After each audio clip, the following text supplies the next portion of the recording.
মাগরিবের নামাজের পরে 6 রাকাত তাওবিন আছে না? আপনারা পড়েননি? আপনারা জানেন কিনা জানেন, আল্লাহ রাসূল বলেছেন আপনি মাগরিবের নামাজ শেষ করে পৃথিবীর কোনো কথা বললেন না, মানে প্রয়োজন হলে বলতে পারবেন, রাসূল বলেছেন, কিন্তু প্রয়োজন নেই আপনি কোনো কথা বললেন না, আপনি না বলে 6 রাকাত তাওবিন নামাজ পড়লেন। আল্লাহ রাসূল বলেছেন আদবের সাথে 6 রাকাত তাওবিন পড়ার কারণে আপনার আমলনামায় 12 বছরের নফল ইবাদতের সওয়াব দেওয়া হবে। এখনকার মুসল্লিরা এত কমার্শিয়াল, 3 রাকাত ফরজ পড়ার পরে 2 রাকাত সুন্নাত পড়ে, নফল তো নাই। এগুলো ফিতনা, এগুলোই আমাদের জন্য গজব। এই আমার দিকে তাকান, আল্লাহ রাসূল ইনি এমন একজন নবী ছিলেন, এমন একজন নবী ছিলেন যিনি নামাজে দাঁড়াইলে পা মোবারক ফুলে রক্ত মোবারক লোহ মোবারক বের হয়ে আসতো, নামাজ শেষ হতো না। আর আমরা সেই নবীর উম্মত হয়ে মনে হয় যে একটা সেকেন্ডও লাগে না সেজদায় থাকতে। আছে না? সম্মানিত উপস্থিতি, এই জন্য ইমাম সাহেব রাখতে হলে যোগ্য দক্ষ আলেম দিয়ে ইন্টারভিউ নিয়ে ইমাম রাখবেন। একজন ইমাম সাহেব শিক্ষিত, কোরআন তেলাওয়াত সহিহ, কিন্তু তার চরিত্র ভালো নয়, আপনি তাকে ইমাম মানতে পারবেন না, তার পিছনে নামাজ পড়তে পারবেন না। কারণ ইন্নাকা লাআলা খুলুকিন আযীম, আমার নবী ছিলেন উত্তম চরিত্রের অধিকারী, উত্তম আদর্শের অধিকারী। এই রাসূলের আদর্শে যিনি আদর্শিত হয়েছেন সেই ইমাম হবে যথাযোগ্য ইমাম। আমি এক মসজিদে ইমামতি করতে গেলাম, বুঝছেন নি? আমি তো পাঞ্জেখানা জীবনে পড়াই নাই, মানে ইমামতি করি নাই জীবনের, যে শুরুটাই করেছি জুমা দি। তো জুমা যখন পড়াইতে গেছি, এখন মুয়াজ্জিন সাহেব আমাকে বলতেছে, হুজুর আপনাকে একটা কথা বলবো। কি? হুজুর এই মসজিদের যিনি সেক্রেটারি আছে এবং আরেকজন ব্যক্তি আছে, ওই ব্যক্তিদের সাথে যদি আপনার সম্পর্কটা ভালো থাকে তাহলে আপনার চাকরিটা কোথাও যাবে না। দেখেন তার থিংকিং কি। তখন আমি মনে মনে চিন্তা করলাম যে সান্দু, তোমার নামাজও হয় না, আর তোমার পিছনে যেগুলো গর্দবের মতো ইক্তাদাই তু বিহাজাল ইমাম বলে, এগুলাই পথভ্রষ্ট। কারণ ইমাম হবেন উনি যার মধ্যে কোনো ভয়ভীতি থাকবে, স্ট্রংলি সত্যটা জনগণের সামনে তুলে ধরবে, কারণ ইমামরা হচ্ছে সত্যের প্রতীক। আরো জোরে বলেন না কেন? ইমামরা কি? সত্যের প্রতীক। ইমামদের মধ্যে যদি গলত থাকে, ইমামদের মধ্যে যদি সমস্যা থাকে, তাহলে এই সমাজ কিন্তু খুব তাড়াতাড়ি ধ্বংস হয়ে যাবে। ঠিক না? ঠিক। আরো জোরে বলেন।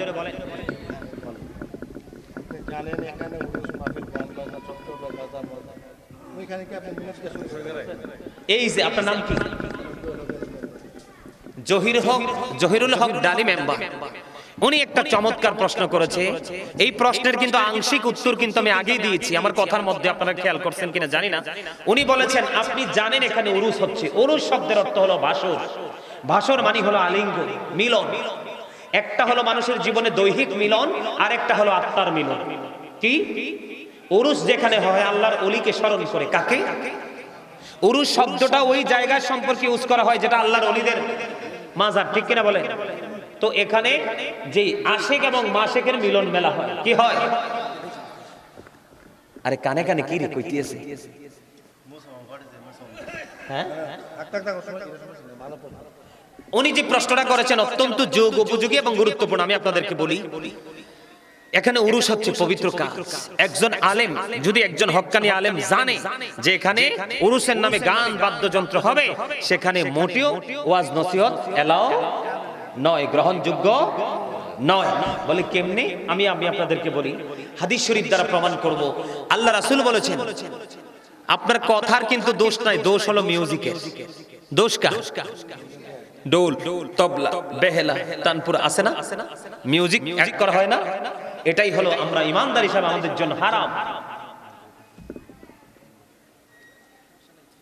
আল্লাহ রাসূল বলেছেন যে মাঠে পানি দিলে যেমনি ফসল তৈরি হয়, ঠিক তেমনি ভাবে গানের মাধ্যমে মানুষের অন্তরে নোংরামি তৈরি হয়। তাহলে এখানে ডোল, তবলা, বেহালা তো উরুসের নামে বাজানো মোটেও কিনা। গানের আসরে যায় পাপীরা, কান লাগাইয়া গান শুনে ফাঁসে কামার কথা না, রাসূলের কথা। আর গান থেকে মজা নেয় যারা, তারা কুফরি করবে। নাউজুবিল্লাহ বলেন না। আল্লাহ রাসূল বলেছেন কিয়ামতের পূর্বক্ষণে এক শ্রেণীর মানুষের চেহারাটা বিকৃত হয়ে যাবে, মাটির মধ্যে তাকে গ্রথিতকরণ করা হবে। ইয়া রাসূলুল্লাহ, এরা কি তাওহীদ মানবে না? নবী বলেছেন মানবে। এরা কি রিসালাত মানবে না? রাসূল বলেছেন মানবে। রাসূল বলেছেন ওয়া ইয়াসুমুন, তারা রোজা রাখবে, ওয়া ইয়াহুজ্জুন, তারা হজ করবে, ওয়া ইউসাল্লুন, তারা নামাজও পড়বে। ইয়া রাসূলুল্লাহ, তারপরেও কি তাদের এই সাজাটা বহাল থাকবে? নবী বলেছেন তারপরেও তাদের এই সাজাটা বহাল থাকবে। কেন? কারণ তারা এখানে মদের আসর বসাবে, অশ্লীল শব্দ দ্বারা গান গাইবে, এটার সাথে সাথে মিউজিক যুক্ত করবে। এই জন্য তার আল্লাহ রাসূল মানার পরেও, রোজা রাখার পরেও, হজ করার পরেও, নামাজ পড়ার পরেও তাদের এই সাজাটা বহাল। এটা হারাম, আমরা ইমানদার হিসাব আমাদের জন্য টোটালি হারাম। কথা কি বুঝতে পারছেন? যেমন এই যে একজন আছে ডক্টর আহমদ পেয়ারা বাগদাদি, শরণাপন্ন ছিলেন। এখানে একজন আছিল, উনি চলে গেছে। শাহপুর দরবার শরীফের নাম শুনছেন আপনারা? ওখানে গেলে দেখবেন হক্কানি আল্লাহর ওলিদের সোহবতটা কি জিনিস। ওখানে নারীরা পর্যন্ত কদম দেয়া এলাও না। ওনার নির্দেশ, কোন মহিলাকে মাজারের এরিয়াতে ঢুকানো যাবে না। সেই বাগদাদি মসজিদ কেবলা সেটাকে আপনার প্রচলিত করে গেছে, সেটা এখনো ধারাসে অব্যাহত আছে। গান বাদ্য তো থাক দূরের কথা, সবে বরাত, সবে মেরাজ, সবে কদরে 100 রাকাত করে নফল নামাজ পড়ে। কত রাকাত? 100 রাকাত করে সালাতুল খায়র পড়া হয়। এই যে কুমিল্লা আপনার কাছেই তো, এখান থেকে বেশি দূর না।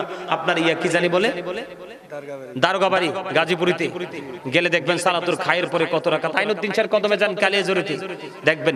এরা ছিল হক্কানি আল্লাহর ওলি। এখন তো বর্তমানে আল্লাহর ওলিদের নামকে কলঙ্কিত করছে, অনেক ভণ্ড বের হইছে, ঠিক কিনা বলে? তার হাঁটে কিভাবে, চলে কিভাবে, কথা বলে কিভাবে, তার কাজকর্ম কিভাবে বলে সে নিজেও জানে না। সম্মানিত উপস্থিতি, আল্লাহর ওলি তাকেই মনে করবেন যার কাছে দেখবেন আপনার জানাশোনা কোনো বড় আলেম যাচ্ছে। কি যাচ্ছে? আপনারা সাধারণ মানুষ তখনই যাবেন ওই রাস্তায় হেঁটে হেঁটে যখন দেখবেন সেই রাস্তায় হক্কানি আলেম হেঁটে হেঁটে যাচ্ছে। সম্মানিত উপস্থিতি, আগে যেভাবে আপনারা আমল করে আসছেন ঠিক সেইভাবে আপনারা আমল করবেন। আগে যেইভাবে ইবাদত করেছেন ঠিক সেই ধারাবাহিকভাবে ইবাদত করবেন। আরে ভাই, এইটুকু ছোট্ট বাচ্চা মাত্র সে হেফ শেষ করছে, সে এসে বাড়িতে ফতোয়া দেয় মিলাদ বেদাত। আপনারা শুনছেন কিনা জানেন, আপনাদের এলাকা আছে কিনা জানেন না। আল্লাহ বলতেছে, কুল বিফাদলিল্লাহি ওয়া বিরহমাতিহি ফাবিযালিকা ফালইফরাহু হুয়া খায়রুম মিম্মা ইয়াজমাউন। আল্লাহ কো, আমি যে তোমাদেরকে ফজল দিয়েছি, নিয়ামত দিয়েছি, রহমত দিয়েছি, সে নিয়ামত পেয়ে ফালইফরাহু, তোমরা আনন্দ উৎসব করো। আল্লাহ লাভ হবে কি? আল্লাহ বলেছেন হুয়া খায়রুম মিম্মা ইয়াজমাউন, এটা তোমাদের পুঁজি করা সম্পদ চাইতে দামি। আল্লাহর হাবিব কি রহমত না? কথা বলেন না। এই জন্য আমি আজকে কিনিয়েছিলাম ওমা আরসালনাকা ইল্লা রাহমাতাল লিল, যেই নবী না হলে কিছু হতো না, আসমান জমিন হতো না, আপনি আমি হতাম না। সেই নবীকে পেয়ে আমরা খুশি হব না? মিলাদ শব্দের অর্থ জন্ম বৃত্তান্ত, নবীজির আগমন, নবীজির মিলাদ। আমরা খুশি হই কি পড়ি? দুরূদ পড়ি, জিকির করি, রাসূলকে দাঁড়িয়ে সালাম দিই, কয় আরে বেদাত করি। সূরা ফাতির 9 নম্বর আয়াতে আল্লাহ বলেছেন অতুআযিরুহু ওয়া তুআক্কিরুহু। আল্লাহ বলেছেন help him and respect him, তোমরা আমার হাবিবকে সাহায্য করো এবং সম্মান করো। আপনি যদি না করেন অসুবিধা নাই তো, এটা আমরা বলছি না যে এটা ফরজ। নবীকে মহব্বত করে, নবী কি মরানা জিন্দা? আল আম্বিয়াউ আহিয়াউ ফি কুবুরিহিম ইউসাল্লুন, নবী রাসূলুল্লাহ তাদের আপন আপন রওজায় জিন্দা, তারা নামাজরত অবস্থায়। আসলে বুঝতে হবে, ইসলাম বুঝতে হবে, কোরআন হাদিস বুঝতে হবে, গভীর জ্ঞান আপনাকে অর্জন করতে হবে, তারপরে ফতোয়া দিতে হবে। তাহলেই আপনি সফল হতে পারবেন। আপনি একজনের কাছ থেকে শিখে, একজনের কাছ থেকে শুনে আপনি কিন্তু কখনোই সঠিক সমাধান দিতে পারবেন? এটা কি সম্ভব কখনো? এটা কখনোই সম্ভব নয়। সম্মানিত উপস্থিতি, দিন যত যাবে ততই ফিতনা বের হবে। কেন জানেননি? ফিতনাটা এই কারণে বার হবে, সঠিক জ্ঞানী যে আলেমগুলো, কিতাবী আলেমগুলো, এরা কিন্তু দিন দিন পৃথিবীতে চলে যাচ্ছে। তারা চলে যাওয়া মানে তাদের সিনাই করে কবরে এলেম চলে যাওয়া। কি চলে যাওয়া? এলেম চলে যাওয়া। যখন পৃথিবী এলেম শূন্য হবে, কি হবে? যখন পৃথিবী এলেম শূন্য হবে, সহজ একটা প্রশ্নের জবাবও কিন্তু দিতে পারবে না। তখনই কিন্তু মানুষের মাঝে ফিতনা ছড়িয়ে পড়বে। কথা কি বুঝতে পারছেন? আমার কথা বুঝে আসছে? বেশি বেশি করে, যেটা আইনের বাইরে তার ফরজ ইবাদত করতে পারবেন না, ফরজ ইবাদতের পাশাপাশি ওয়াজিব, সুন্নাত, নফল বেশি বেশি করে করবেন। যত বেশি ইবাদত করবেন তত বেশি আল্লাহর কাছাকাছি যেতে পারবেন। সম্মানিত উপস্থিতি, এখন কিন্তু আমরা এই আমল থেকে দূরে থাকতে থাকতে এত দূরে গেছি, রহমত মনে হয় যে সোনার হরিণ, সেটাকে খুঁজে পাওয়াটাই মুশকিল। আমার কথা কি আপনারা বুঝতে পারছেন? আরো জোরে বলেন, বুঝতে পারছেন? সম্মানিত উপস্থিতি, সকলে 5 ওয়াক্ত নামাজ পড়বেন, হালাল পথে রোজগার করবেন, মা বাবার সাথে ভালো আচরণ করবেন, যেই পথে চললে আল্লাহ রাসূল খুশি সেই পথে চলবেন। বলে হুজুর চলতে তো যা পারি না, রাস্তা তো খুঁজে পাই না। সেই রাস্তা খুঁজে পেতে হলে আপনি হক্কানি আলেমদের সাথে যুক্ত হয়ে যাবেন, তখনই কিন্তু আপনার কাছে সবকিছু সহজ হয়ে যাবে। এখনকার যুগের যে নব্য যুগের যারা নতুন নতুন ফতোয়া দিচ্ছে তাদের চাইতে আপনাদের মতো মুরব্বীরা অনেক কিছু বেশি জানে, অনেক ভালো জানে। এদেরকে কিন্তু উল্টাইয়া পেঁচ দিয়ে ধরলে কিন্তু ওরা উত্তর দিয়ে যাইতে পারে নাকি বল না? কারণ তারা প্র্যাকটিক্যালি দেখে দেখে দেখে দেখে শিখে শিখে তারা কি হয়ে গেছে, চর্চা করতে করতে তারা অনেক দূরে এগিয়ে আসছে। সম্মানিত উপস্থিতি, আল্লাহু ওয়ালিউল্লাযীনা আমানু, ঈমানদারদের বন্ধু কে? আল্লাহ। বুঝতে হবে আপনাদেরকে। তো সেই জায়গাটাকে আমাদের আসতে হবে না? সেই জায়গাটাতে আসতে হলে আমাদেরকে একটা কাজ করতে হবে। আল্লাহ বলেছেন আল্লাযীনা আমানু ওয়া কানু ইয়াত্তাকুন লাহুমুল বুশরা ফিল হায়াতিদ দুনিয়া ফিল আখিরাহ। যারা ঈমান এনেছে এবং আল্লাহকে ভয় করেছে, আল্লাহ রাব্বুল আলামিন বলেছেন লাহুমুল বুশরা, তাদের জন্য সুসংবাদ, ফিল হায়াতিদ দুনিয়া, দুনিয়ার জীবনে, ও ফিল আখিরাহ, এবং পরকালের জীবনে। জোরে জোরে বলুন না সুবহানাল্লাহ, আরো জোরে বলুন না সুবহানাল্লাহ, আর একটু মহব্বতে সুবহানাল্লাহ। সুবহানাল্লাহ বলতে পারেন না? আপনারা কি দুর্বল হয়ে পড়ছে? টিভির সামনে বসলে, ফেসবুক নিয়ে বসলে, ইউটিউব নিয়ে বসলে তো রাত্র শেষ হয়ে যায়, খবর থাকে না। শুধু এইখানে আসলে, নামাজে গেলে কত তাড়াতাড়ি বের হবো, আল্লাহর ভালো কাজ কোরআন তেলাওয়াত নামাজ রোজা করতে গেলে কত তাড়াতাড়ি সেই স্থান থেকে আউট হইতে পারবো, আমাদের মধ্যে সবসময় সেটা থাকে। এটার কারণ মনে করতে হবে শয়তান। এটার কারণ কি? শয়তান চায় না আল্লাহর বান্দা ভালো কাজ করে আল্লাহর দিদার পর্যন্ত পৌঁছাক, কারণ সে তো জান্নাত দেখে এসেছে, এটা অবর্ণনীয় এক সুখের জায়গা। আরো জোরে বলেন না সুবহানাল্লাহ, আরে আরেকটু জোরে বলেন না সুবহানাল্লাহ। আপনারা জানেন মৃত্যুবরণ করতে হবে না আমাদেরকে? কুল্লু নাফসিন যায়কাতুল মাউত, অল মেন উইল ডাই, সকল মানুষকে মৃত্যুবরণ করতে হবে, মৃত্যুর স্বাদ গ্রহণ করতে হবে। বাঁচতে কি আমরা পারবো? কথা বলেন, পারবো? এই যুগের মানুষ কি বেশি পাপ করে নাকি নেক করে? অনেক বেশি পাপ করে। পাপ করে না? এই পাপ করাটা এটা একটা কিয়ামতের আলামত। এই যুগের মানুষ কি বেশি বেশি মায়ের কথা শোনে না বউর কথা শোনে? they will listen their wives, ঠিক কিনা বলেন? আরো জোরে। কিয়ামতের পূর্বক্ষণে মানুষ তার বিবির কথাকেই বেশি মূল্যায়ন করবে, এটা কিয়ামতের আলামত। The music and musical instrument will be increased, গান বাদ্যযন্ত্র বেড়ে যাবে, এটাও কিয়ামতের। এখন বাড়ছে না? মানুষ ধর্মীয় সংস্কৃতি থেকে দূরে চলে যাবে, অথচ Islam is not only a religion but also complete code of life. পরিপূর্ণ পূর্ণাঙ্গ জীবন ব্যবস্থা কোথায়? ইসলামে, কারণ এটা আল্লাহর মনোনীত ধর্ম। ইন্নাদ-দীনা ইনদাল্লাহিল ইসলাম, আল্লাহর মনোনীত ধর্ম হলো ইসলাম ধর্ম। আজকে কি মানুষ ইসলামের দিকে যুক্ত নাকি ডিভাইড? এটা কিয়ামতের আলামত। এখনকার মানুষ কি সত্যের সন্ধান করছে নাকি সত্য মিথ্যার তোয়াক্কা না করে টাকার সন্ধানে ছুটছে? এটাই কিয়ামতের আলামত। এখনকার মানুষ কি মাটির ঘর, সনের ঘর গড়ার চেষ্টা করতেছে নাকি ডেভেলপ কোম্পানির মাধ্যমে, ডেভেলপারদের মাধ্যমে বড় বড় ভবন তৈরি করার চেষ্টা করতেছে? এটা কিয়ামতের আলামত। ইসলাম যখন এসেছে গরিব ছিল, আজও কিন্তু ইসলাম গরিব হয়ে গেছে, ঠিক না? আপনি মাথার চুলের দিকে তাকান, এই যে দুইটা, এই দেখেন একটা কর্নারে যে ছেলে চুল কাটছে, দেখেন মনে হয় যে এটা বর্তমান যে ওই কি জানি বলে শেখ হাসিনা যে রেল লাইন করছে না, ব্রড গ্রেজ, ওই রেল লাইনের উপরের মতো মাথার তালুটা দেখে।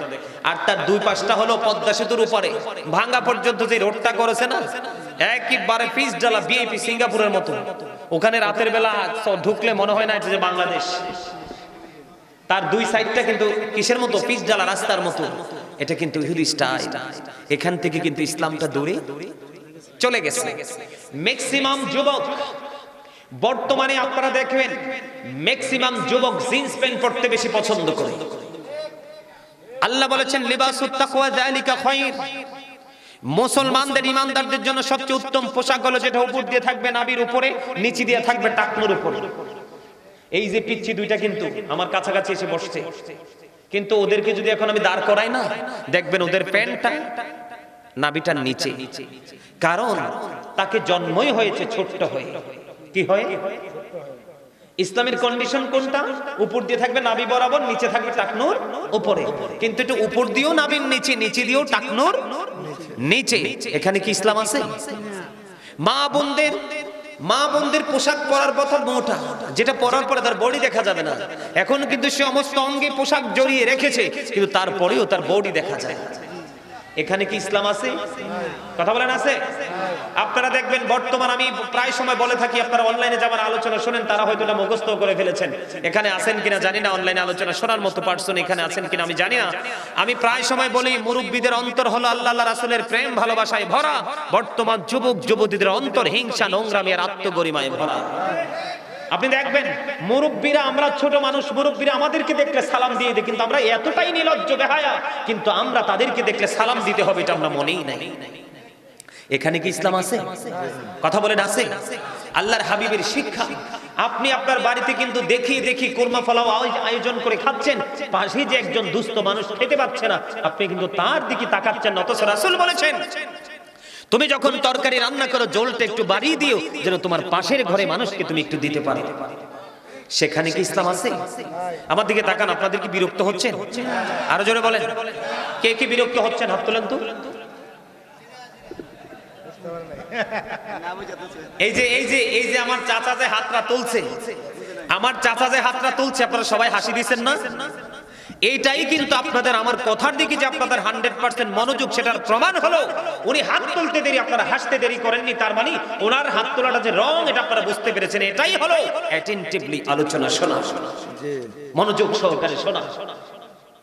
আমার কথা কি বুঝতেছেন? দেখবেন এখন মানুষ যখন মারা যায়, মানুষ কি জানাজায় যায়? ঘরে বসে আছে কিন্তু জানাজা পড়তে যাচ্ছে না। তুমি কি তোমার জীবনে আরো একটা সময় পাবে তাকে বিদায় দেওয়ার? সে পৃথিবীতে কি চিরদিনের জন্য বিদায় হয়ে গেছে। মানুষ জানাজা যাচ্ছে না, আর যদিও যাচ্ছে সে কমার্শিয়াল ভাবে যাচ্ছে। জানাজাটা করেই হুটহাট করে চলে আসছে, মোনাজাত তো দেয়ই না। কথা বলেন, মোনাজাত কি দেয়? ওই সৌদি আরবের সাথে তুলনা দেন। সৌদি আরব তো কিছুদিন আগে মমতাজকে নিয়ে গানের আয়োজন করেছে। ওটা কি কোরআন হাদিস দিয়ে বৈধ করতে পারবেন? কথা বলেন না কেন? পারবেন? আমি নিজে চোখে দেখেছি 2022 সালে যখন আমি হজে গেছিলাম, আমি নিজে দেখেছি। আমি রমজান মাসে আপনার আমি শেষ রোজা যখন শেষ হলো, আমরা আরব সাগর পাড়ে গিয়েছিলাম আমার সঙ্গী সবাই মিলে। আমরা আরব সাগর থেকে ফেরার পরে দেখলাম বিশাল এক মদের আসর বসানো হয়েছে, বিশাল এক ভবন, কি ভিআইপি বিলাসবহুল ভাবে আপনি নেশা করার ব্যবস্থা। আল্লাহ কোরআনে বলেছেন, ইন্নামাল খামরু ওয়াল মাইসিরু ওয়াল আনসাবু ওয়াল আজলামু রিজসুম মিন আমালিশ শাইতান। মদ, জুয়া, মূর্তি, ভাগ্য গণনা, ঘৃণবস্তু শয়তানের কাজ। সৌদি আরব তো সেটাও কায়েম করেছে, সেটা কি জায়েজ? আল্লাহ বলতেছেন, অকরনা ফি বুয়ুতিকুন্না ওয়ালা তাবাররাজনা তাবাররুজাল জাহিলিয়াতিল উলা।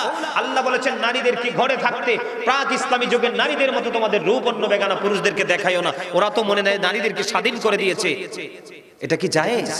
আপনি সৌদি আরবের সাথে কম্পেয়ার করেন কেন? আপনি কম্পেয়ার করবেন কোরআন এবং হাদিসের সাথে। আল্লাহ রাসূল কিন্তু আপনাকে সৌদি আরব দেখায় যায় নাই, রেখে গেছে কোরআন এবং হাদিস, ইজমা এবং কিয়াস। কথা কি বুঝে আসে আমার? সম্মানিত উপস্থিতি, সৌদি আরবদের মাতৃভাষাই হলো বাংলা ভাষা আর আরবি ভাষা। এরা যখন কথা বলে, যা বলে আরবিতে বলে। কি যেমন আমি সাফা মারাও শায়ের করে শেষ করে যখন আমি সাফা পাহাড়ে এসে দাঁড়ালাম, আসরের আযান দিল, এখানে নামাজে দাঁড়িয়ে গেছে, একটা ধাক্কা দিয়েছে আমার আয়েশা, ইয়া আল্লাহ হাজি তারিক তারিক। তার মানে এটা রাস্তা, এটা আমি বুঝেছি, আপনি বুঝেন? কথা বলেন না, আপনারা কি বুঝেন? আলেমরা বুঝে, হয়তো বা সৌদি আরবে যারা প্রবাস জীবনে ছিল তারা বোঝে, মুষ্টিময় কিছু মানুষ, কিন্তু সব সাধারণ আপামর জনতার পক্ষে কি বোঝা সম্ভব? সম্ভব না। তারা মাতৃভাষায় বা আরবি ভাষা, তারা যাই বলে আরবিতে বলে, ওরা এটার অর্থ বোঝে, এর জন্য তারা হাত ওঠা বা না ওঠা এটা তারা কোনো তোয়াক্কাই করে না। কিন্তু আমরা যখন রব্বানা যালামনা আনফুসানা ওয়া ইল্লাম তাগফির লানা ওয়া তারহামনা লানাকুনান্না মিনাল খাসিরিন, কেউ হাদিয়া দিবেন নি হুজুর রে? কথা কয় না? দিবেন? কো মুহাম্মদ বেয়াদব, এটা দোয়া করতেছে, চারিদিকে চতুর্দিকে তাকাইতেছে, ঠিক না? আর যখন আমরা হাতটা তুলবো, নমনীয় হব, মনিব, ওই সাহেবে দাওয়াতের জীবনের গুনাহগুলি মাফ করে দাও, বাবার কবর আযাব বন্ধ করে দাও, মনে যত আসে সব আশা তুমি পুরা করে দাও। আপনি কি আগেরটায় সন্তুষ্ট না এখনেরটায়? আইন কি মানুষের জন্য নাকি আইনের জন্য মানুষ? মানুষের জন্য আইন বন্ধু, মানুষের সুবিধায় আইন পরিবর্তন হয়, আইনের জন্য কখনো ইসলামের বিধান পরিবর্তন হয় না। বুঝে আসে? এখানে কি ইসলাম আছে? নমনীয়তা আছে? আদব কি আছে? বন্ধুরে আমার, মানুষ অসুস্থ হলে রাসূল বলেছেন তুমি তাকে দেখতে যেও। এই আদর্শ কি আছে? আপনি আদর্শ তো লালন করলেন না। হযরতে আলী রাদিয়াল্লাহু তাআলা আনহু থেকে হাদিস কানা বর্ণিত, আমার নবী বলে দিয়েছেন, যদি কোনো মানুষ অসুস্থ রোগী দেখার জন্য সকালে বের হয়, বিকাল পর্যন্ত হলো সে ফিরে আসলো, সেই তখন থেকে 70,000 ফেরেশতা তার জন্য আল্লাহর কাছে মাগফিরাত কামনা করতে থাকে। আমাদের দেশে অনেক মানুষ ঢাকা থেকে কুমিল্লায় রোগী দেখতে যায় কি যায় না? রাত্রে গেল, পরের দিন রাত্র পর্যন্ত সে ফিরে আসলো। এই সময়ের মধ্যে বন্ধু 20 টাকার আরেক দল ফেরেশতা তার জন্য মাগফিরাত কামনা করে। আল্লাহর হাবিব বলেছেন, তুমি যতক্ষণ পর্যন্ত রোগীর কাছে থাকলা, কৌশল বিনিময় করলা, তার সেবা দিয়ে থাকলা, তুমি তো তার সেবা দাওনি, তুমি যেন জান্নাতি ফল কুড়িয়েছ। এই জায়গায় কি ইসলাম আছে? কেউ যখন তোমাকে ডাক দেয় তুমি তার ডাকে সাড়া দিও। এখনকার মানুষ সাড়া দেয় না, বিপদে পড়লে আরেকটু বিপদে ফালাইবার চেষ্টা করে। এখানে কি ইসলাম আছে? আল্লাহর হাবিব বলেছে, চলবে যখন চক্ষুটাকে নিম্নগামী করো। আমি কথা দিলাম, আমি নবী কথা দিলাম, জীবনের শুরু থেকে শেষ পর্যন্ত যদি তোমরা জীবনভর চক্ষুটাকে নিম্নগামী করে কবর পর্যন্ত আসতে পারো, আমি নবী কথা দিলাম তোমার জান্নাতের জামিনদার আমি হলাম। সেই জায়গায় কি মানুষ আছে? কথা বলেন না কেন? ঘরে ঘরে দেখবেন হালাল হারাম উপার্জন আছে না নাই? সুদের মাধ্যমে হোক, ঘুষের মাধ্যমে হোক, ডাইরেক্টলি হোক, ইনডাইরেক্টলি হোক, যেমনি হোক, আল্লাহর হাবিব বলেছেন, বন্ধু, যেই ব্যক্তি সুদের টাকা উপার্জন করলো সে যেন তার মাকে বিবাহ করলো। কোন সন্তানের পক্ষে মায়ের কাছে যাওয়া সম্ভব না জীবন থাকতে, সুস্থ থাকতে, কিন্তু সেটা যেমনি তুমি মেনে নিচ্ছ, কিন্তু তুমি তোমার মনের জানতে কর্মটা এমনই করছো যে অপরাধের স্বামী। কথা কি বুঝে আসছে আমার? এমনি করে করে করে করে বন্ধু প্রত্যেকটা জায়গা আপনারা বাকিটা বিবেচনা দিয়ে করবেন। সুদের টাকা আমর খোদা এই এত মোটো হইবে না। আল্লাহ রাসূল বলছেন, লা তুকবালু সালাতুন বিগাইরি তুহুর ওয়ালা সাদাকাতুন মিন গুলুল। আল্লাহ রাসূল বলেছেন, আপনার পবিত্রতা ছাড়া ইবাদত কবুল হয় না, হালাল উপার্জন ছাড়া দানও কবুল হয় না। লাভ হবে কি হারাম টাকা? আপনাকে কে বলেছে চুরি করে এনে মসজিদে দিতে? না পারলে না দেন, আপনাকে প্রেসার ক্রিয়েট করা হয় নাই। এই যে জায়গাগুলো বন্ধু নষ্ট হয়েছে কিনা? কথা বলেন না, এই জায়গাগুলো নষ্ট হয়েছে কিনা? বন্ধু এমনি করে করে সব দিক দিয়ে মানুষ ইসলাম থেকে দূরে চলে গেছে রে। আর এখনকার মানুষের ব্যবহার কি ভালো না খারাপ? আমাদেরকে অনেক সময় ভুল রাস্তা দেখায় দেয়। বিশ্বাস করবেন, আমরা ওই যে উত্তর দিকে এক জায়গা দিন দুপুরে গিয়েছিলাম বেড়াইতে, আমরা লোকেশন খুঁজে পাচ্ছিলাম, ইয়াং ছেলেদেরকে দেখায় বললাম, ওরা বলল হুজুর ওই দিকে। অনেক দূর অতিক্রম করলাম, ওখানে আমার মনটা কেমন জানি করছে। আমি বললাম ড্রাইভারকে আরেকবার জিজ্ঞেস করো। কই হুজুর আপনারা তো রোডটা পিছনে ফেলে এসেছেন। এটা কত নিকৃষ্ট ব্যবহার, ঠিক কিনা বলেন? আল্লাহর হাবিব হযরত আবু হুরায়রা রাদিয়াল্লাহু তাআলা আনহু থেকে হাদিস কানা বর্ণিত, আমার নবী জানিয়ে দিয়েছেন, বন্ধু একজন এক ব্যক্তি প্রশ্ন করলো, ইয়া রাসূলুল্লাহ, ওই ব্যক্তিটা অনেক বেশি নামাজ রোজা করে, দান সদকা করে, কিন্তু তার ব্যবহারে মানুষ বেশি কষ্ট পায়। আমার নবী বললেন সে জাহান্নামী। আমার নবীকে আরেকজন মহিলার দিকে ইঙ্গিত করে বললেন, ইয়া রাসূলুল্লাহ, সে অত বেশি নামাজ পড়তে পারে না, অত বেশি দান সদকাও করতে পারে না। নবী গো, তার আচরণ শুনলে মানুষের কলিজাটা ঠান্ডা হয়ে যায়। আমার নবী একটা সেকেন্ড দেরি করলেন না, বলে দিলেন সে জান্নাতি। তাহলে সুন্দর মিষ্টি ব্যবহারের গুরুত্ব অপরিসীম কিনা বলেন? আরো জোরে বলেন, অপরিসীম কিনা? এমনি করে করে দেখেন প্রত্যেকটা জায়গা নোংরা হয়ে গেছে। এই যে মানুষ ইসলাম থেকে দূরে চলে গেল, এটা ইসলাম গরিব হয়ে গেল। আর এই জায়গাটাই আমাদের কিয়ামতের আলামত, ঠিক কিনা বলেন? এর মধ্যে সবচেয়ে বড় কিয়ামতের আলামত হলো বন্ধু দাজ্জাল। কে? দাজ্জাল কিয়ামতের জন্য সবচেয়ে বড় বন্ধু ফিতনা। আল্লাহ রাব্বুল আলামিন তাকে অস্বাভাবিক ক্ষমতা দিয়ে পৃথিবীতে পাঠিয়ে। এত বেশি ক্ষমতা, আমি আপনাদেরকে বলি, এত বেশি ক্ষমতা সে বন্ধু নিয়ে এসেছে, এত বেশি পাওয়ার তার থাকবে। ও বন্ধু, তার সঙ্গী জান্নাত এবং জাহান্নাম দুটাই থাকবে। কি কথা বলেন না কেন? জান্নাত এবং জাহান্নাম দুটাই থাকবে। রাসূল বলেছেন, তোমরা মনে রাখো, সেই যেটাকে বলবে জান্নাত, সেইটা মূলত জাহান্নাম, আর যেটাকে সে বলবে জাহান্নাম, সেটাই হলো মূলত জান্নাত। জোরে জোরে বলেন না নাউজুবিল্লাহ। দাজ্জালের কাছে বন্ধু আগুন এবং পানি থাকবে। কি থাকবে? আগুন এবং পানি থাকবে। আমার দিকে একটুখানি নজর দেন, কে থাকবে? আগুন এবং পানি থাকবে। সে যেটাকে পানি বলে দেখিয়ে দিবে, সে যেটাকে পানি বলে দেখিয়ে দিবে এটাই মূলত আগুন, আর সে যেটাকে আগুন বলে দেখাবে সেটাই হলো মূলত পানি। মুমিন দাজ্জালকে দেখা মাত্র চিনে ফেলবে, তার বডির পশম হবে লম্বা লম্বা, ডান চোখটা তার কানা থাকবে বন্ধু, ডান চোখটা তার কানা থাকবে, দুই চোখের মধ্যখানে লেখা থাকবে কাফার, তার মানে কাফির। মুমিন দেখা মাত্রই তাকে চিনে ফেলবে। জোরে জোরে বলেন না সুবহানাল্লাহ, আরো জোরে বলেন না সুবহানাল্লাহ। মুমিন তাকে দেখা মাত্র চিনে ফেলবে। তার চক্ষুগুলো কেমন হবে জানেননি? দাজ্জালের চক্ষুগুলো হবে ফুলে যাওয়া আঙ্গুরের মতো জল জল জল জল করবে। মুমিন তাকে দেখা মাত্রই চিনে ফেলবে বন্ধু, তার এত বেশি পাওয়ার থাকবে, এত বেশি ক্ষমতা থাকবে। আমি আপনাদেরকে একটুখানি বলবো, এই যে বর্তমানে পৃথিবীতে কিয়ামতের আলামতগুলো প্রকাশিত হয়ে গেছে, এর মধ্যে বাংলাদেশে ম্যাক্সিমামই বন্ধু কিয়ামতের আলামত প্রকাশিত হয়ে গেছে। ওর অত বেশি ক্ষমতা থাকবে, সে মানুষকে ফিতনায় ফেলে দিবে। মানুষের ঈমানি পরীক্ষাটা এমন ভাবে আল্লাহ রাব্বুল আলামিন করবে, দাজ্জালকে অস্বাভাবিক ক্ষমতা দিয়ে বন্ধু।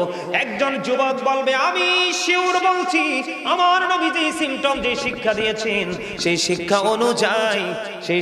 অনুযায়ী তুমি তো সেই দাজ্জাল। তখন দাজ্জাল বলবে, হাদিস শরীফের মধ্যে এসেছে, সিয়াসিত্তার অন্যতম গ্রন্থ বুখারী শরীফের মধ্যে এসেছে বন্ধু, দাজ্জাল বলবে, আমি যদি তাকে হত্যা করে ফেলি, হত্যা করে যদি জীবিত করে ফেলি, তারপরেও কি তোমাদের সন্দেহ থাকবে? তারপরে যুবক বলেছেন, যদি আমি তাকে হত্যাও করে ফেলি, তুমি যদি আমাকে হত্যা করে ফেলো, হত্যার পরে যদি আবার জীবিত করো, তারপরেও আমি বলবো তুমি সেই দাজ্জাল।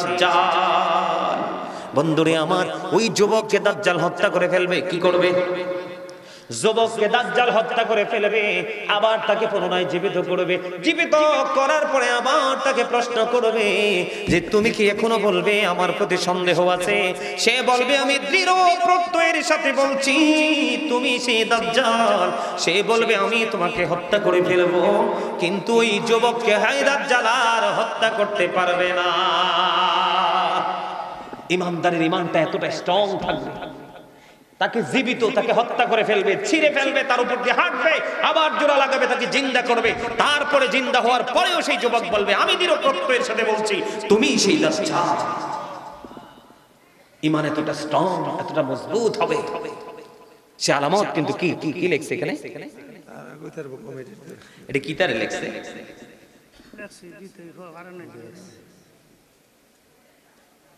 কমিটির অনুমোদন লয়ে একটা প্রশ্ন দেওয়া লাগে। রাসূলের এখানে পরে করেছেন, প্রশ্ন করেছেন তারা না? আচ্ছা, দুইটা প্রশ্ন।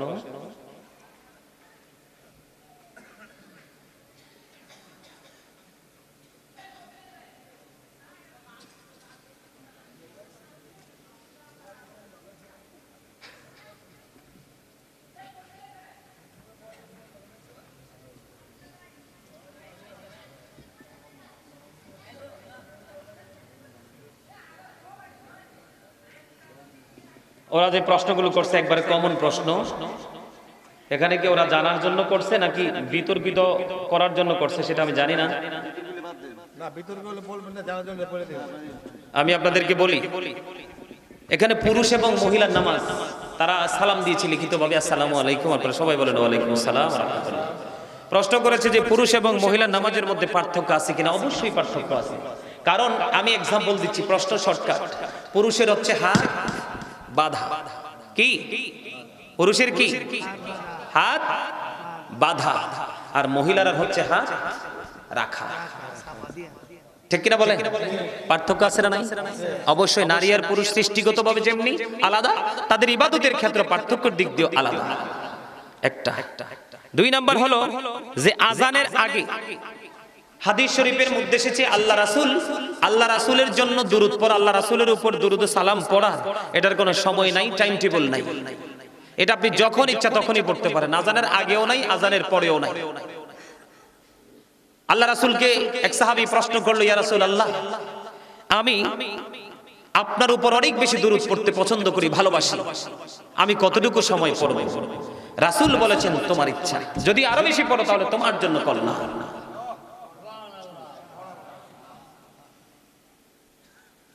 তিনি বললেন প্রথম একবার অর্ধেক সময়, তারপরে 3/1 সময়, এমনি করে করে রাসূলকে যখন বারবার প্রশ্ন করতে থাকলেন, তিনি রাসূল বললেন তোমার ইচ্ছা।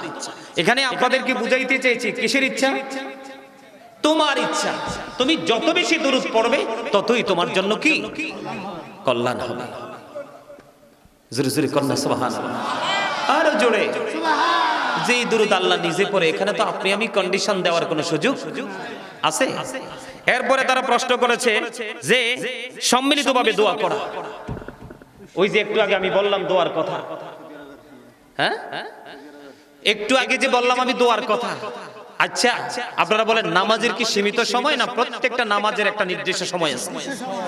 নির্দিষ্ট সময় আছে। ওই সময়সীমা পর্যন্তই কিন্তু আপনি নামাজটা পড়তে। আমরা হয়তো বাংলাদেশের মানুষ মনে করি যে আজান দিলেই মনে হয় নামাজের সময় হয়, না আসলে কিন্তু সেরকম নয়। আজানের আগেই কিন্তু নামাজের ওয়াক্ত শুরু হয়ে যায়। কথা কি বুঝতে পারছেন? আমাদের বাংলাদেশে তবে একটা কথা যেই সত্য কথা, সেটা হলো আপনার আজানের সঙ্গে সঙ্গে আরে নামাজের পরে মোনাজাত যেটা, এটা কিন্তু নামাজের অংশ নয়, কিন্তু এই মোনাজাত করতে কোনো বাধাও নেই। এটা আপনার ব্যক্তিগত ইখতিয়ার। আপনার ভালো লাগবে আপনি ইচ্ছে মতো মোনাজাত করবেন, আপনার যদি ভালো না লাগে আপনি মোনাজাত করার দরকার নেই। আল্লাহ রাসূল বলছে মোনাজাত বলতে আপনার নামাজের পরে হোক, কবরের পারে হোক, মোনাজাতটা অবশ্যই আমরা করতে পারবো। কারণ বাংলাদেশের মানুষের তৃপ্তি আসে কিসের মাধ্যমে? মোনাজাতের মাধ্যমে। কথা কি বুঝতে পারছেন? আরো জোরে বলেন, বুঝতে পারবেন? আরো জোরে বলেন না, বুঝতে পারছেন? যারা মোনাজাত দেয় তারা আসলে কিন্তু সুন্নত নামাজ ছেড়ে কিন্তু মোনাজাত দেয় না। আপনারা বলেন আমরা যখন মোনাজাত করি, আমার দিকে তাকান, আমরা যখন মোনাজাত করি, যেমন ধরেন জোহরের 4 রাকাত ফরজ নামাজ পড়লাম, পড়ার পরে আমরা কি করলাম? মোনাজাত দিলাম। আচ্ছা আমরা কি মোনাজাত দেওয়ার পরে 4 রাকাত যে সুন্নতি মুআক্কাদা এটা কি ছেড়ে চলে যায় নাকি আমরা পড়ি না? তাহলে মোনাজাতের সময় মোনাজাত করলে তো সুন্নাত বা বাকি যে নফল ইবাদতের ব্যাঘাত হওয়ার কথা না।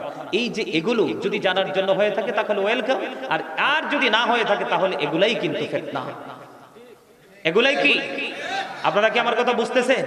এই যে দাড়ি পাকা আমার মুরব্বী বাবার আছেন, দাদার আছেন, আপনাদের সময় কি এত বৈষম্য ছিল? কথা বলেন। কিয়ামতের পূর্বক্ষণে 73টা দল হবে। কয়টা? আর যারা বলেন কয়টা? 72টা দল যাবে জাহান্নামে, আর একটা দল যাবে মাত্র জান্নাতে। কথা কি বুঝতে পারছেন? আরে ভাই আমি আল্লাহর কাছে দোয়া করব, দরখাস্ত করব, আমি কিভাবে করব? আল্লাহর কাছে হাত তুলে করব নাকি না করে করব? এটা আমার ব্যক্তিগত ইখতিয়ার। কিন্তু মোনাজাতের ক্ষেত্রে দ্বিমত পোষণ করবে, এটা তো বুঝে আসে না। আমার কথা কি বুঝতে পারছেন আপনারা? আরো জোরে বলেন। আমাদের দেশে অনেক কথিত মৌলবী আছে, তারা সুন্নত নফল পড়ার ক্ষেত্রে পর্যন্ত প্রতিবন্ধকতা সৃষ্টি করে। আমি অনেক জায়গায় দেখছি শুধু ফরজ পরে বের হয়ে যায়। কি করে বের হয়ে যায়? আপনারা দেখবেন, এইদিকে তাকান, দেখবেন এখন বর্তমানে ম্যাক্সিমাম ইমাম সাহেব দেখবেন আসরের ওয়াক্ত সুন্নত সে পড়ে না, হুজরা থেকে বের হয়ে জামাতে হারিয়ে যায়। আছে না নাই? এশার নামাজের সুন্নাত ম্যাক্সিমাম। আল্লাহ রাসূল বলেছেন যে ব্যক্তি ইচ্ছে করে একটা সুন্নাতকে ছেড়ে দিবে, সেই ব্যক্তিকে আমি কিয়ামতের দিন আমার উম্মত বলে স্বীকৃতি দিব না।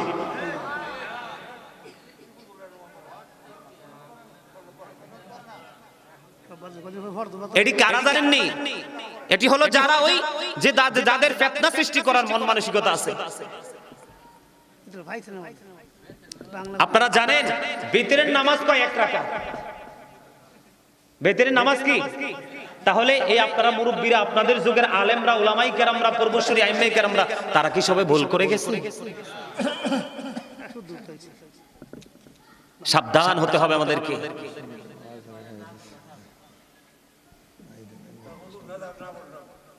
কথা কি আপনারা বুঝতে পারছেন? সম্মানিত উপস্থিতি, দিন যত যাবে ততই কিন্তু আমাদের মাঝে ফিতনা বাড়তেছে। আপনারা নতুন নতুন কোন শব্দ শুনে, কথা শুনে আমল থেকে দূরে যাবেন না। আপনারা আগে যেইভাবে আমল করেছেন সেই ধারাবাহিকভাবে আমল করে যাবেন। সুন্নতের পাশাপাশি নফল ইবাদত বেশি বেশি, ফরজ ওয়াজিবের পাশাপাশি নফল ইবাদত বেশি করবেন। নফল ইবাদতের মাধ্যমে আল্লাহর খুব কাছাকাছি যাওয়া যায়। ইরশাদুত তালিবিন কিতাবের মধ্যে এসেছে জিবরাইল আলাইহিস সালাম একটানা 30,000 বছর নফল ইবাদত করলেন। আল্লাহ ডাক দিয়ে বললেন, জিবরাইল আমি তো তোমাকে নফল ইবাদত করার অর্ডার দেইনি। কি করিনি? আমি তো তোমাকে নফল ইবাদতের অর্ডার দেইনি। আল্লাহ গো, তুমি আমাকে 600 ডানা দিয়ে সৃষ্টি করেছো। কি করেছো? আমি শুকরিয়া স্বরূপ 30,000 বছর নফল ইবাদত করেছি। আল্লাহ রাব্বুল আলামিন বললেন, ফেরেশতাদেরকে ডেকে ডেকে বললেন, জিব্রাইলকে ডেকে বললেন, জিব্রাইল তুমি সাক্ষী থাকো, আমার হাবিবের উম্মত যদি কেউ অল্প কিছু সময় নফল ইবাদতের মধ্যে কাটায়, আমি তাকে অদ্বিতীয় জান্নাত দিয়ে তাকে পুরস্কৃত করব। শোনেন, আমি আপনাদেরকে বলি, এখন যদি আমি বলি আপনারা অনেকে রাগ হবেন, কারণ আল হাক্কু মুররুন, হক কথা তিতা। তারপর আল্লাহ বলেছেন ওয়াকুলু কাওলান সাদীদা, সত্য কথা বলো, সঠিক কথা বলো। কে বলেছে? আমি আপনাদেরকে বলি, এটা আমরা ইমাম সাহেবদের উপরে আসে কথাটা। সব আলেম কি পিওর? সব আলেম কি রাইট? গত কয়দিন আগে, গত এক সপ্তাহ আগে আমার কথা শোনেন, কথা আমি কিন্তু এরকম, আপনারা যারা অনলাইনে আলোচনা শোনেন আপনারা জানেন আমি কিন্তু গল্প কাহিনী বলে সময় নষ্ট করি না। এই প্রশ্ন করার আলোকে আমি আপনাদেরকে কিছু কথা বলতেছি। গত সপ্তাহে ঢাকা হেড অফিস থেকে একজন সিআইডি অফিসার আমাকে ফোন করলো, আমার খুবই ভক্ত। এখন তিনি আমাকে প্রশ্ন করলো যে হুজুর, আমি একটা কনফিউশনের মধ্যে আছি। কি? হুজুর, আমি যে ইমাম সাহেবটাকে ভালোবেসে তার পিছনে প্রতিনিয়ত নামাজ পড়ি হুজুর, আমি প্র্যাকটিক্যালি দেখেছি ইমাম সাহেবটার চরিত্রে দোষ আছে। কি ধরনের দোষ আছে? হুজুর, সে হারাম টাকা উপার্জনের সাথে লিপ্ত। আমি কি তার পিছনে নামাজ পড়তে পারবো? তখন আমি ওনাকে বললাম, আল্লাহ রাসূল বলেছেন, আমার কথাটা একটু মন দিয়ে শুনেন, আল্লাহ রাসূল বলেছেন লা তুকবালু সালাতুম বিগাইরি তুহুর ওয়ালা সাদাকাতিন মিন গুলুল। আল্লাহ রাসূল বলেছেন পবিত্রতা ছাড়া ইবাদত কবুল হয় না, হালাল টাকা ছাড়া দানও কবুল হয় না। এখন যেই ইমাম সাহেবকে আপনি পিছনে দাঁড়িয়ে ইক্তাদাইত বিহাজাল ইমাম বললেন, আপনার সকল দায়িত্ব তার কাঁধে তুলে দিলেন, সে নিজেই তো জান্নাতি না,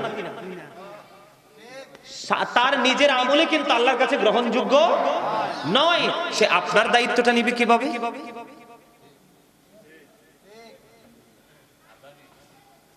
আমার কথা কি বুঝে আসছে? গাড়ি কিন্তু ইনটেক জাপান থেকে ইম্পোর্ট করেছেন, কিন্তু ড্রাইভারটা অ্যাক্টিভ না। গাড়ি তো উঠলে কি ঢাকা ছায়দাবাদ যে বুঝবেন নাকি তার আগে অ্যাক্সিডেন্ট হবে?